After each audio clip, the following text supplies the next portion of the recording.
Hello, everyone, and welcome to all our viewers in Nigeria and around the world to the AM News on Global Television, coming to you live from Nigeria's capital, Abuja. I am Uyi Agumofwegbe, and here is a quick reminder that we are on DSTV channel 365 and on Star Times channel 276.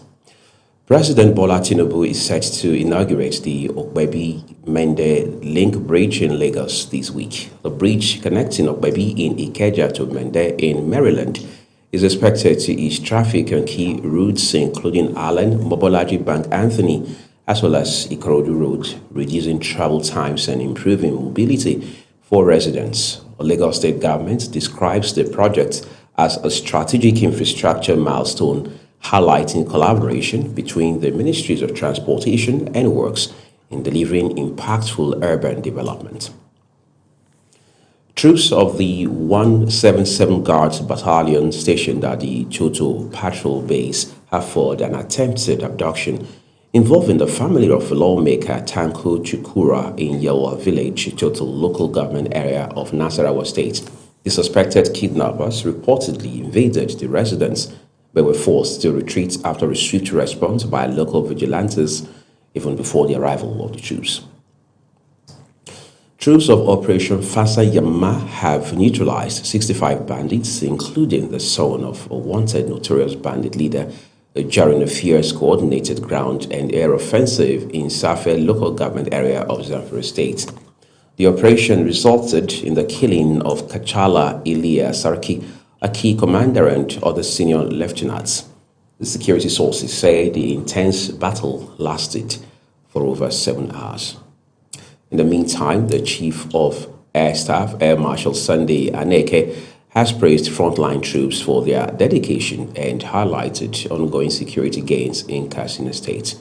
According to a post obtained from the Nigerian Air Force's X-handle, Aneke gave the commendation while celebrating Easter with personnel of the Nigerian Air Force deployed under Operation Fasa Yamma sector, represented by the Chief of Training at the Nigerian Air Force Headquarters, Air Vice Marshal Dari. The Chief of Air Staff reaffirmed the force's commitment to personnel welfare, operational excellence, and mission success.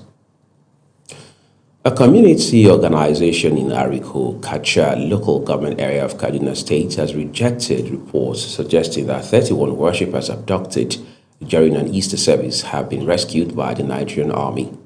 In a statement, President of Kutromi Unity Development Association, Ariko, described the report as inaccurate and misleading.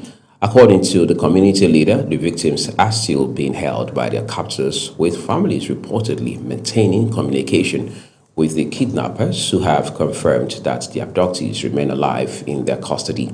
He noted that this directly contradicts any assertion that a rescue operation had taken place. Meanwhile, the Muslim Media Watch Group of Nigeria has appealed to the federal government to combat insecurity in the country by tackling fake news alongside the menace of insecurity. The group made the call in a statement signed by its national coordinator, Ibrahim Abdullahi, reacting to the fake news and false reports carried out on the social media, claiming that Bishop Matthew Hassan Kuka House, Cathedral, and Catholic Pastoral Center were set ablaze by Islamists in Sokoto State on Saturday. The group also expressed happiness that the fake news has since been denied by Bishop Matthew Hassan Kuka in an official disclaimer signed by Reverend Father Pascal Salifu, his Director of Communications at the Sokoto Catholic Diocese. And still talking security matters, following increasing wave of terror attacks across Nigeria, particularly in the north, citizens are expressing worry over heightened insecurity in the country. Speaking on Global TV's breakfast program, Global Morning, intelligence and security expert Dr. Ahmad Getso stated that the solution to insecurity in Nigeria lies with those in government. Sections of Nigeria have been ravaged by insecurity since the emergence of Boko Haram and other terror groups, a situation that has resulted in hundreds of thousands of deaths, depleted the country's economy, and damaged Nigeria's image on the global stage. Dr. Getso believes governors in the North must rise above board and show commitment in anti-terror fights insisting that government knows those behind Nigeria's current security situation. Caught me everywhere. That Dr. Yahuza Jesu says all the northern governors knows who are the criminals in their respective states. Okay, we come to the... And they know them by local government constituency, by polling unit, by political what, by local government, by state assembly constituency, and by federal constituency and senatorial constituency. And if not because of hypocrisy, a lack of honesty and sincerity among the northern governors, who are being supported by either external forces or internal forces in order to kill more of their people. It has never affected the governor or his children, neither the commissioners of police, neither the directors of the DSS. He also condemned the notion that those referred to as repentant terrorists should be granted amnesty and reintegrated into society. Ensure that anybody who is found wanting to be participating, to have participated even before, even if the person have made a so-called statement of repent. Because I don't believe there is any repentant. I don't believe in that. I don't believe in that. So the federal government, under the leadership of President Bola Tinubu, has continually pledged unflinching commitment to its resolve to tackle criminality in all its forms.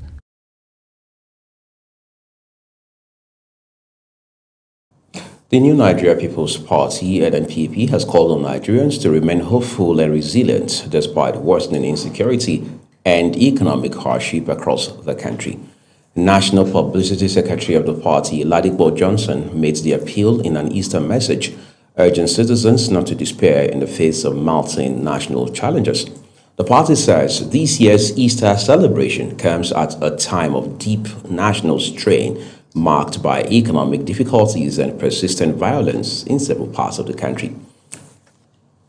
The African Democratic Congress ADC in Katsina State has condemned the recent bandit attacks affecting several communities, describing the killings of both security personnel and civilians as alarming and unacceptable. The party's state chairman, Lawal Tukoro Batagarawa, spoke to journalists in Katsina State, expressing serious concern over the rise in violence. He also highlighted that the recent attacks, particularly in Matazu and Musawa local government areas, indicates a worsening security situation that requires urgent action. Away from security matters now, the youth wing of the African Democratic Congress ADC has issued a 3-day ultimatum to the Independent National Electoral Commission INEC, demanding the restoration of the party's leadership as recognized in 2025 or face nationwide civic action. Addressing journalists at the party's national headquarters in Abuja, the ADC national youth leader Balarabe Rufai accused the commission of undermining democracy and acting outside its constitutional powers. Rufai described Nigeria as being under democratic siege, alleging that institutions meant to safeguard the will of the people are being compromised and weaponized against democratic principles. The Nigerian Union of Journalists, NUJ, has expressed outrage over a controversial remark by a minister of the Federal Capital Territory, Nyesom Wike, directed at Shehu Okinbaloye of Channels Television, describing it as a threat to press freedom. In a statement issued by the union's national president, Alassane Yahya, he says the union is profoundly shocked and outraged by the minister's comment. Yahya described the statement as reckless and violent, noting that it constitutes a direct and unacceptable attempt to intimidate and silence the press, thereby gravely undermining press freedom and the foundational principles of democracy in Nigeria. Easter echoes across Nigeria with a powerful message of sacrifice, hope, and renewal. Christians nationwide mark the death and resurrection of Jesus Christ, a cornerstone of their faith. In Abuja, the nation's capital, residents turned out in large numbers at the Millennium Park to celebrate and reflect. Kabir Hassan has details.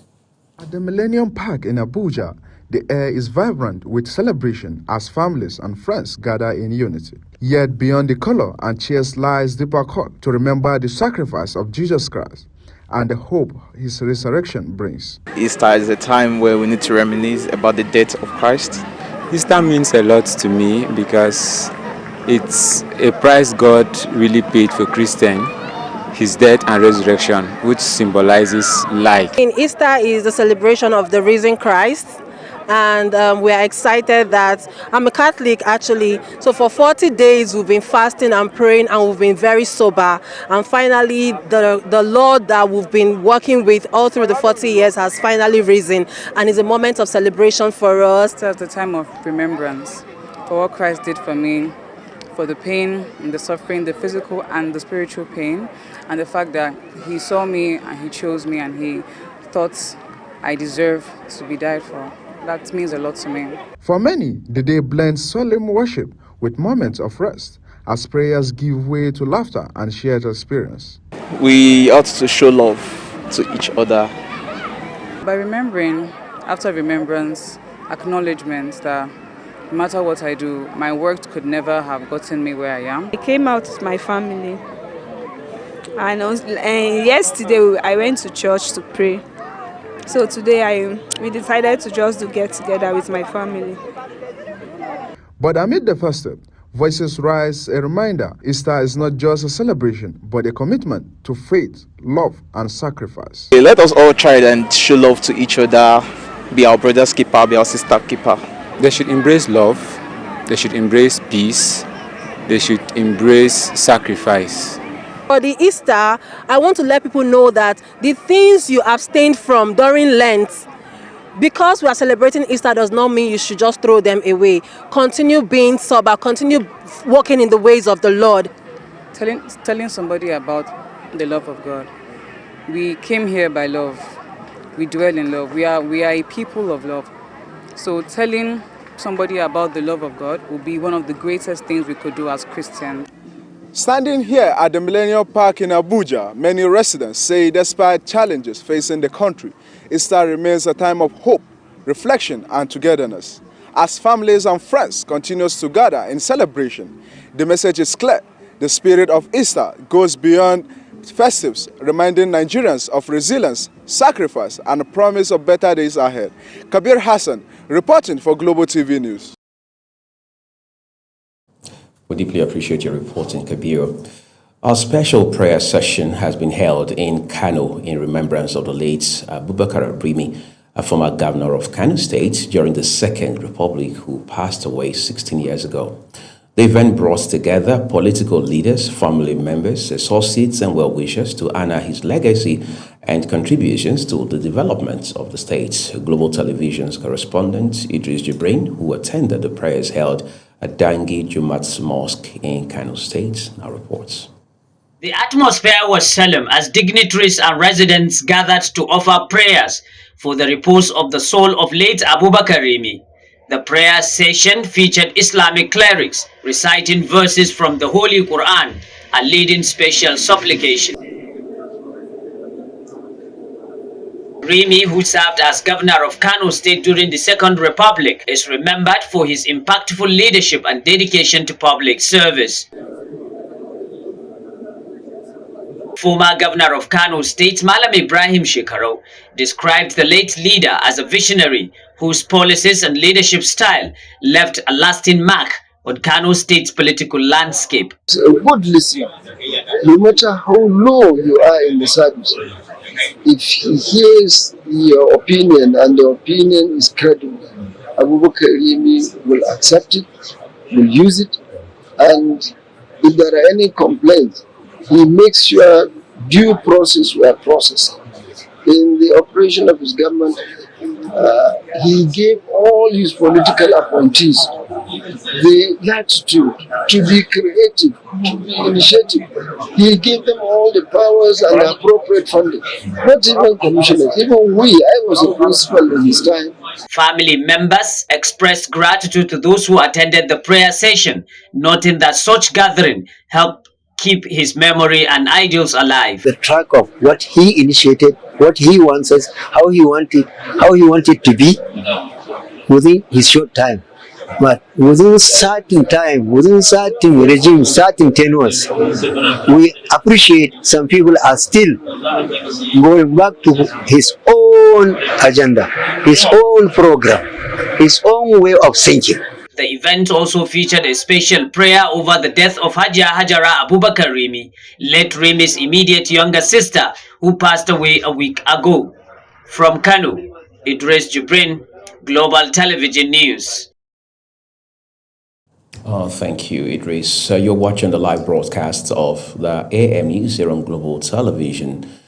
After this break for weather, business, foreign and sports stories for you, the other part of the bulletin returns shortly. Please do stay with us. The dust is back and it's making a bold return. By early Tuesday morning, fresh wave of dust from the Sahara Desert will sweep into the country, casting a hazy veil across parts of Sokoto, Katsina, Zamfara and Kebbi states. Visibility will drop slightly and the atmosphere will take on that familiar dry, dusty feel. But that's not the end of the story. As the day unfolds, this dust is expected to loosen its grip, giving way to a dramatic shift in conditions. Thunderstorms are set to build first over Zamfara and Kebbi State, then spreading into Kaduna, Bauchi, Gombe, Southern Borno, and Adamawa State. And it doesn't stop there. This storm system will surge further south, pushing into the Federal Capital Territory, Plateau, Nasarawa, Kogi, parts of Benue, and Kwara State, before extending their reach across much of the southern states. So from dusty skies in the north to rumbling storms across the central and southern areas. It's a day of striking contrast across the country. Stay safe and stay weather aware. I am Akami Samarda, and thank you for watching.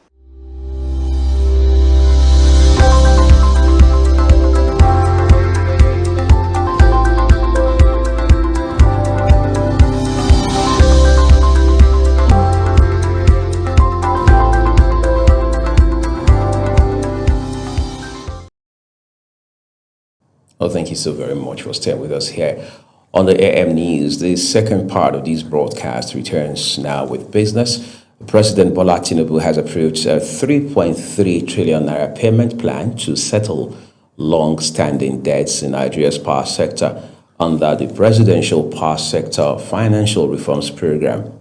The approval was disclosed in a statement signed by the president's spokesman, Bayo Onanuga. The move, the presidency says, follows a final review of legacy debts that have plagued the sector for over a decade and is expected to stabilize electricity generation as well as improve service delivery. The federal government says it has increased its planned borrowing for 2026 to 29.20 trillion naira following an expansion in the proposed budget size and fiscal deficit.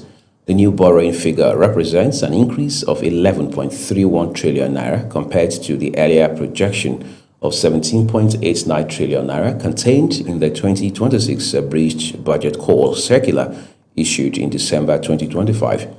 The updated estimate is captured in the 2026 appropriation bill approved by the National Assembly and detailed in the House of Representatives order paper dated March 31, 2026.